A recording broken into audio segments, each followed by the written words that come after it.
Come, let us explore a variation of love meditation to help us with insomnia.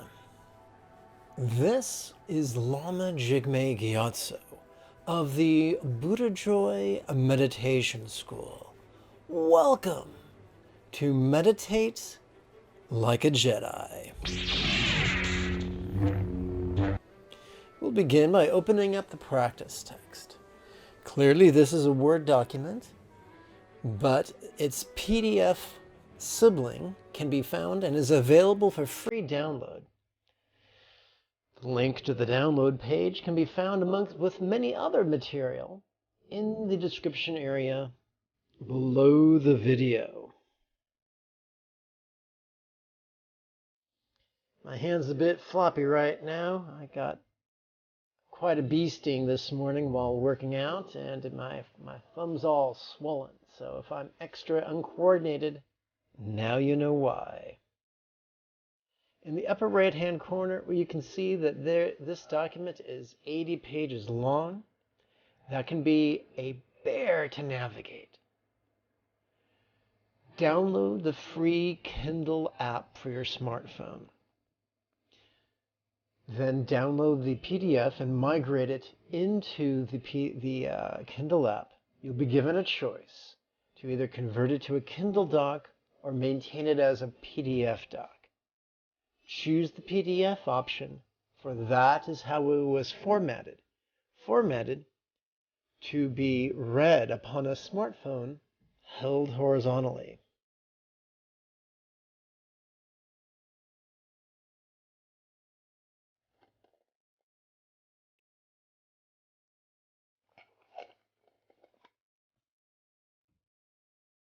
The recommended reading for tonight's class is a discourse allegedly given by the Buddha, in which he explains 11 benefits of love meditation, or training in love. Some people choose to take a very literalist view about the existence of the Buddha and the accuracy of his teachings.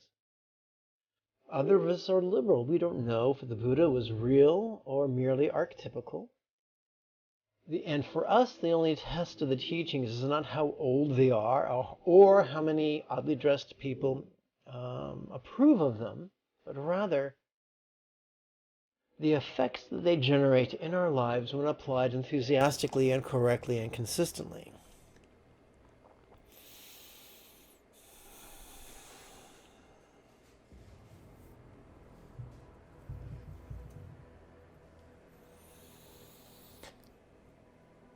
Tonight we are playing with a variation of the loving kindness contemplation that is specifically beneficial for insomnia.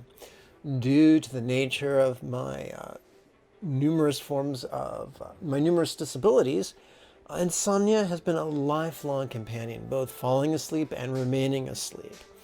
And over this 30-lesson cycle, I teach or share many techniques that have worked for me.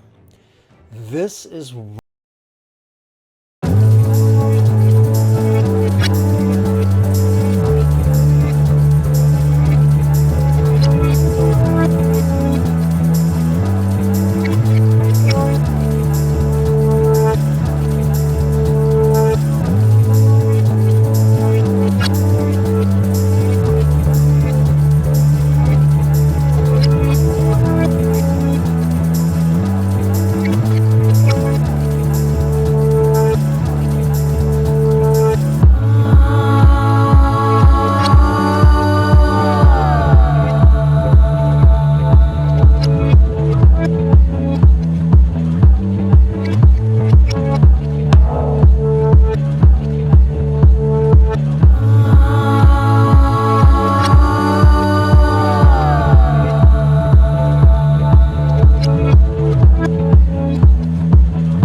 to the path of loving kindness. In the Buddha's first lesson, he taught 4 noble truths: the presence of stress, and the fact that it was not random, but could be exacerbated, and that there's such a thing as freedom from the tyranny of stress, and that could have causes as well. He mentioned 8 components of the path, or 8 folds in the path to this liberation from the tyranny of stress.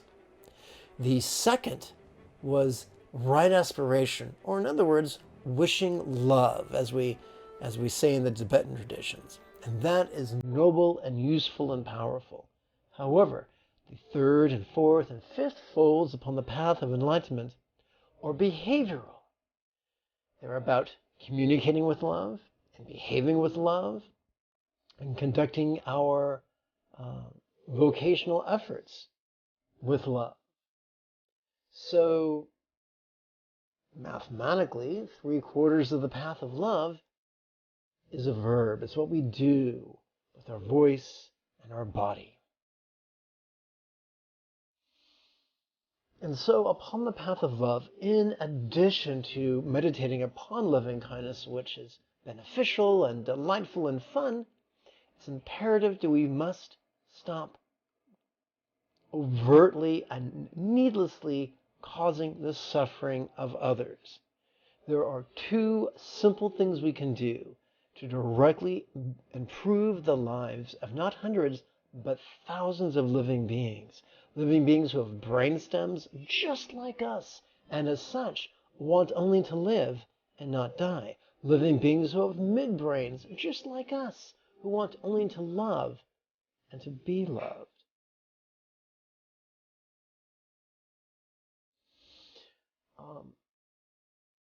Living beings with 4 brains that are curious and interested and quizzical.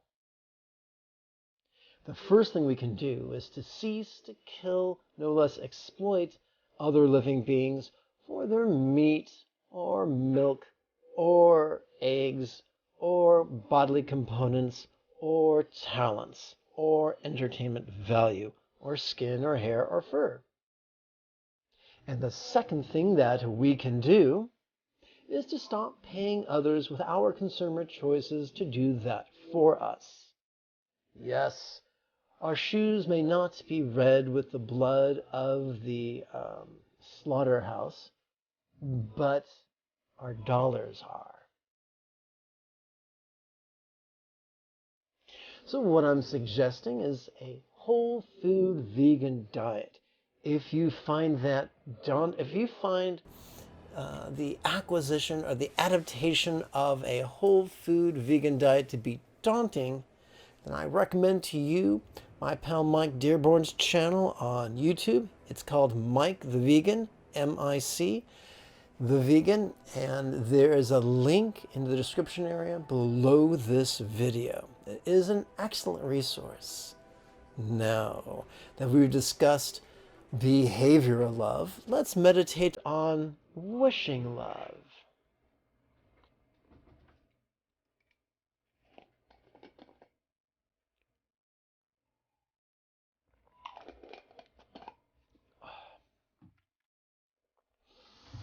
At the top of the page, we see the phrase, rather cryptic, circumstantial love. What could that mean? Glad you asked. The Buddha did not invent concentration, nor did he teach it. The Buddha invented and taught mindfulness meditation, which is arguably the opposite of concentration. Concentration is buttoned down real tight. Mindfulness is acquiescent and relaxed and vulnerable. The Buddha, when he discovered mindfulness meditation, was inundated with sensory information, was inundated with sensations and flavors and scents and sights and sounds, was inundated with emotions and intentions and thoughts and memories as well as fantasies. And so he organized his experience in terms of the 4 bases of mindfulness. So there are many ways of translating the 4 bases of mindfulness. Tonight we're going to deal with the translations of circumstance and body and the experience of the interpersonal and the mental. We're going to begin with circumstance. The Anapanasati, the 3 meditation manuals the Buddha taught, dealt with or structured around the 4 bases of mindfulness, and also his teachings on the 8 worldly concerns were also structured around the 4 bases of mindfulness. And thirdly, his teachings on karuna, compassion, and metta, love, were also centered around the 4 bases of mindfulness. If the Buddha's teaching was a tent, then the 4 bases of mindfulness would be their central tent pole. Now that you have a bit of perspective, hopefully this will make sense. On the left-hand side of the screen, in smaller font, we see what I like to call contemplative notation, which functions rather like musical notation. When we read in-breath, that infers that when we notice that our body's breathing in, we silently and mentally recite safe for some, whose meaning I'll explain in a moment. And then when we notice our body breathing out, we silently and mentally recite relaxing. But what do I mean by silent and mental recitation? Every healthy human, 3rd grade age and older, has the capacity for an inner dialogue, an inner monologue, an inner narration. And we are just feeding words into our inner narration the way a hungry vegan might drop pieces of fruit into a running blender to make a smoothie.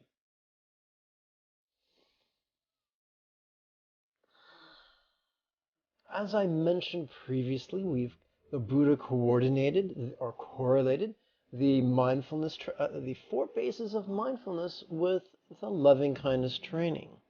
And so when it comes to marrying loving kindness with circumstance, he taught us to wish others safety. In one of his many discourses on the subject, he taught that we could visualize the world as a pie plate, and that we could in those terms, wish well to 1/4 of the pie plate, and then half the pie plate, and then 3/4 of the pie plate, and then the entirety of the pie plate. Now, of course, he didn't use those exact words. He spoke a different language, but you get the idea.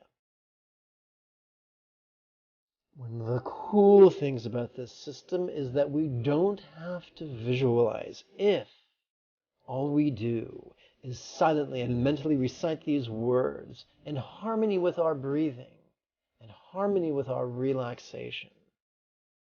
And we do this every morning and every evening for at least 7 consecutive days. We should see some tangible results.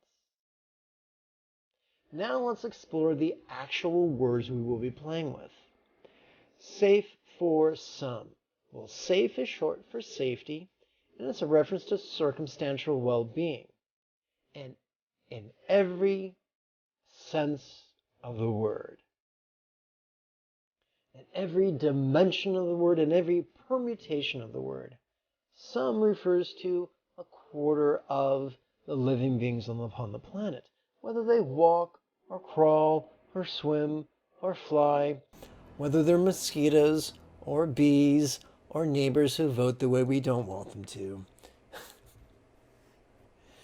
On the out-breath, we silently and mentally recite relaxing. But wait, there's more. Do I sound like a late-night guy doing an infomercial? But wait, there's more. Because in addition to silently and mentally reciting the word relaxing, we are also intending to physically relax as best we can. And that's not terribly daunting because evolution has already selected that our bodies be wired to relax at least a little bit during each out breath. And so all we are doing is making use of our factory installed wiring. On the bottom right hand corner of the screen, you'll notice additional words written in small font, and this is just tabulatory notation, which is a fancy way of saying it helps us to keep track. We're going to perform this exercise for one set of 4 breaths. We're going to count our sets in our left hand and our breaths on our right hand. Look at this bad boy all swollen like. Okay, so we're going to begin by touching the tip of our left thumb upon our left little finger and sliding it down until it comes to rest upon that left little finger's lower set of creases.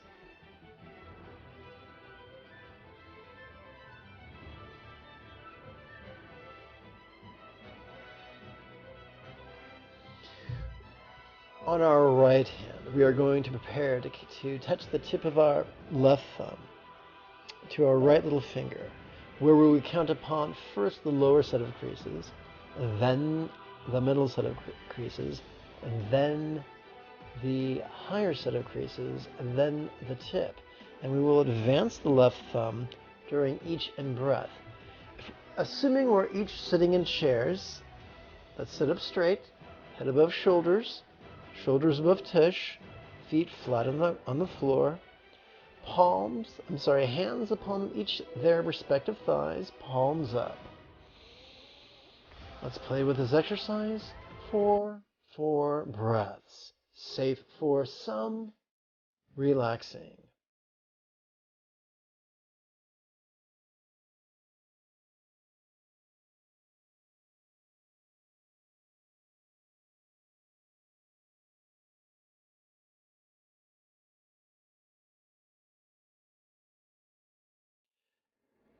It is natural to have questions when receiving meditation instruction. When questions occur to you, do not be shy.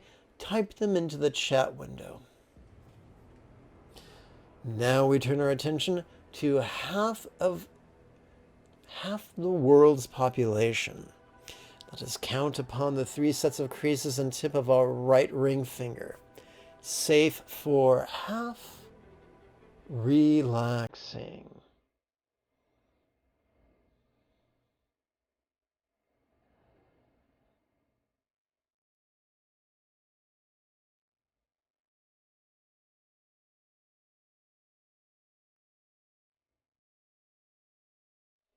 You'll notice the wording differs from the wording we used in the first lesson, because the first lesson was classic love meditation, and this is sleep-inducing love meditation.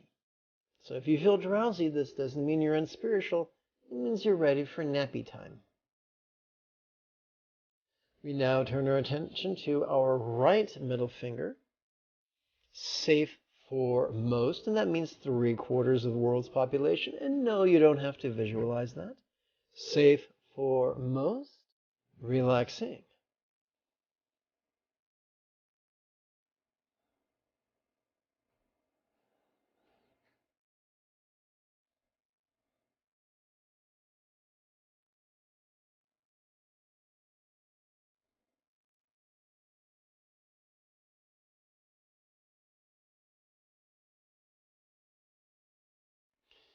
And now we turn our attention to our right index finger. Safe for all, relaxing.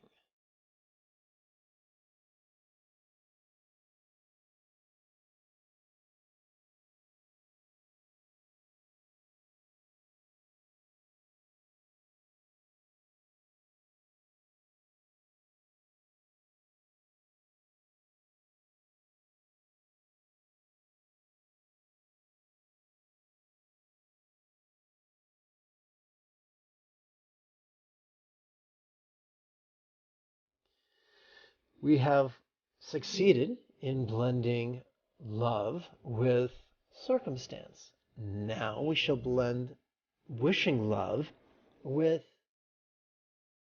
bodies. And of course, I don't mean that in the junior high sense of the term. So we're going to begin we're going to return to our left little finger and advance the left thumb up the left little finger to the middle set of creases. And then return to the right little finger. Health for some, relaxing.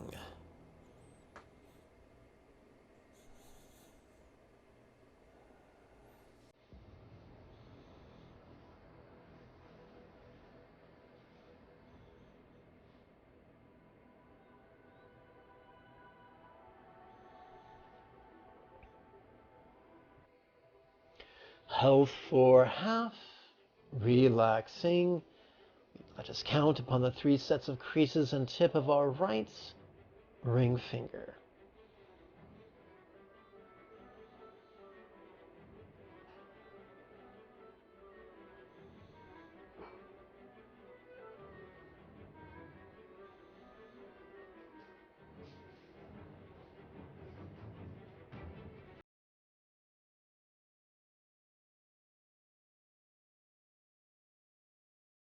Let us count upon the 3 sets of creases and tip of our right middle finger, held for most relaxing. And a funny thing, we could observe something really interesting. That when we are meditating on wishing well for just some or half or most, part of us just is really, really uncomfortable until we get to wish for all, wish good things for all. That is our inner egalitarianism. It's part of the function of our midbrain. That frustration is good for us. It strengthens our desire to flee elitism and embrace egalitarianism. Let's continue. Health for most, relaxing.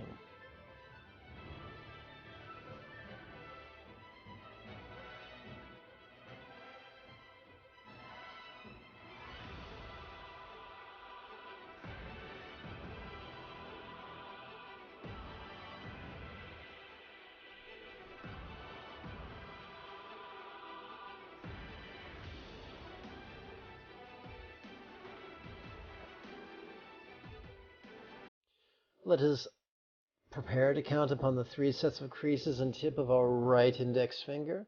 Health for all, relaxing, especially during the time of pandemic.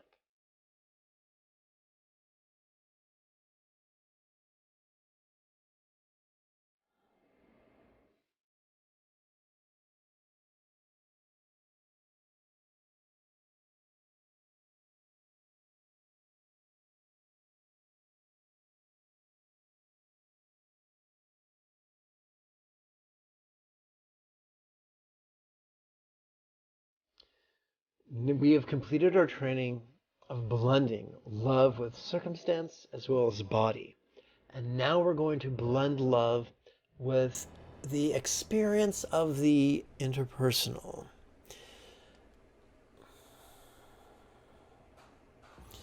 A tale is told that a monk once asked the Buddha, is the path of liberation at least half of our relationships? To which the Buddha replied, no, it's all about our relationships. There is no such thing as an enlightened curmudgeon, although there are many self-righteous ones.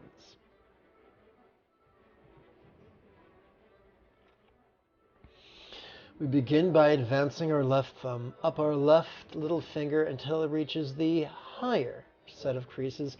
We return our attention to our right little finger. Peace for some, relaxing.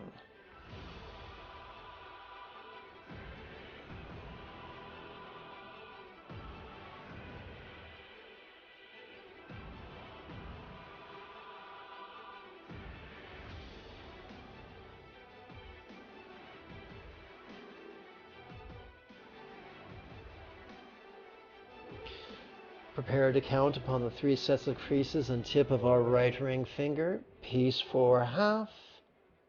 Relaxing.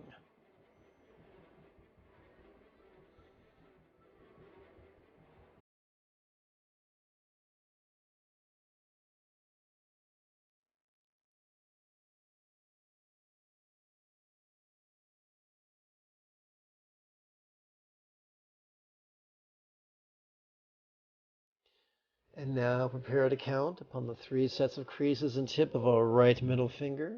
Peace foremost. Relaxing.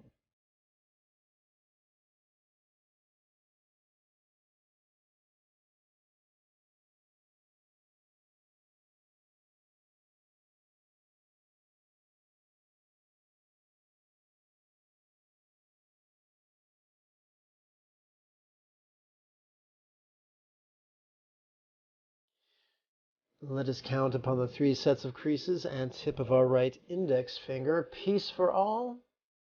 Relaxing.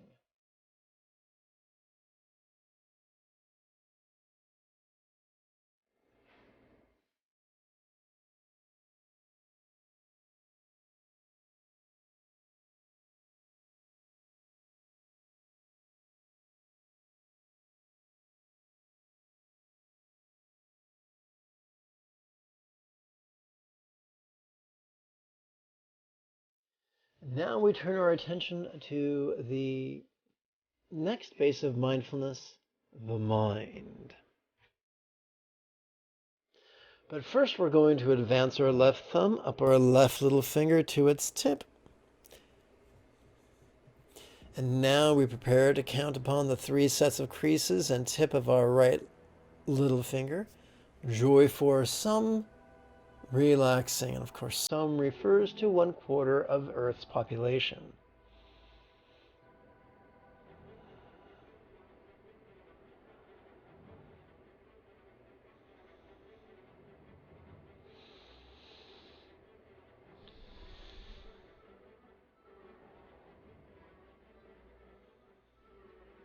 Let us count upon the 3 sets of creases and tip of our right ring finger. Joy for half, relaxing.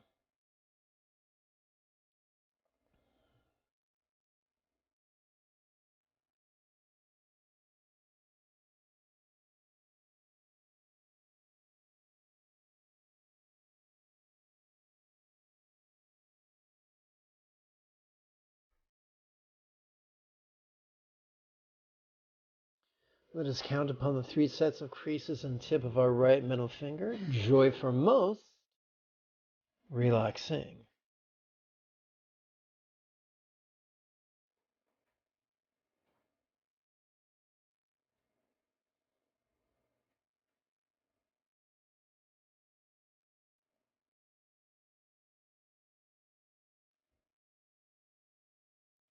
And we now turn our attention to our right index finger. Joy for all, relaxing.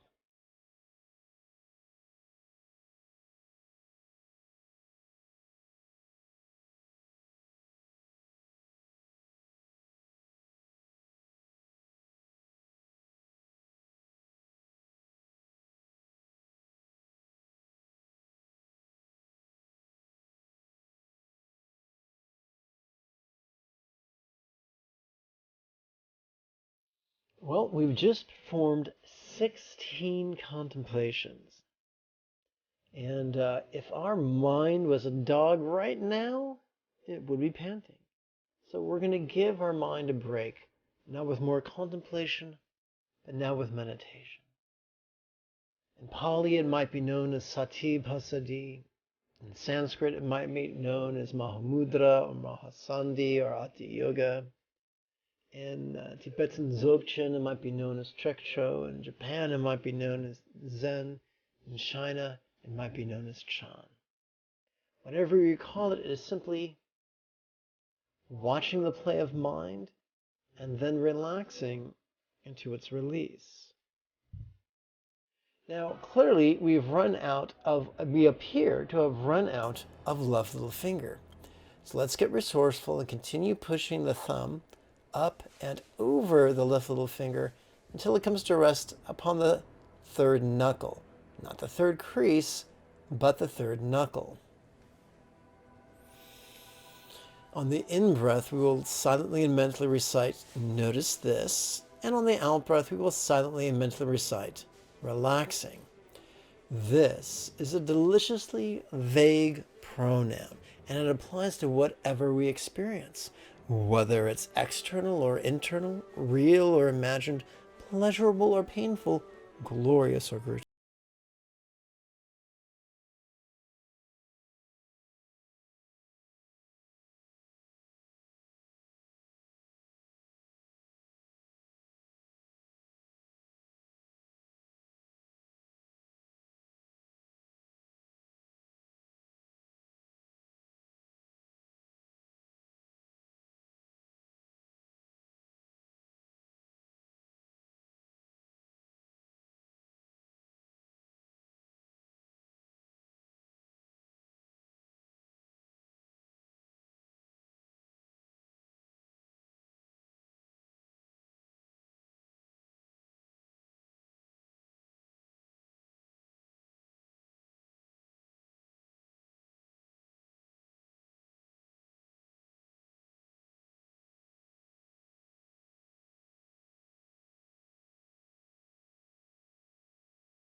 Let's revisit our friend the movie patron. He has purchased his snack, his ticket, and his snack, and his beverage, and has taken his seat in the air-conditioned comfort of the movie theater. After a handful of trailers, how many? Just enough to make him forget what movie he came to see. And after those trailers, the movie begins.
practice text and play with it, questions will arise in your mind.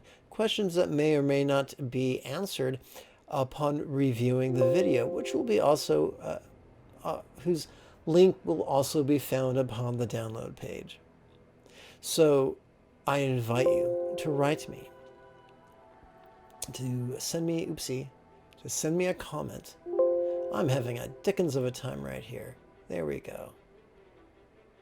Okay.